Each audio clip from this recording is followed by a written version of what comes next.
আচ্ছা তাহলে কি তোমরা মোটে টাকা নিবেন? টাকাই নিয়ে যাবেন তোমরা? লুডুস খেলা লুডুস নিবেন না?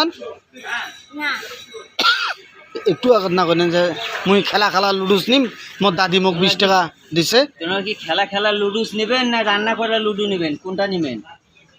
খেলা লুডুস না রান্না করা লুডু? এলা কি খেলা লুডুসও নিবেন না, খোয়া লুডুসও নিবেন না? কে? আরে বাবা এত রাগ হন কে তোমরা? তা তোমরা কি আগ হচ্ছেন নাকি? তোমরা রাগ হয়েছেন মোর সাথে? দেখেন তো যন্ত্রণা খান ইয়ে, দেখেন তো ভাই, ইয়ে দাদি বেলে খেলা লুডুস নিবার দিছে, তা না থাকলে এলা কি করা যাবে? তা কালকে আসিনি না। টাকা নিলে খুশি তোমরা? তোমার টাকা নিলে খুশি? আচ্ছা নাও দাঁড়ো যাও। সাধু আমার টাকা আমাকে ফেরত দিছি।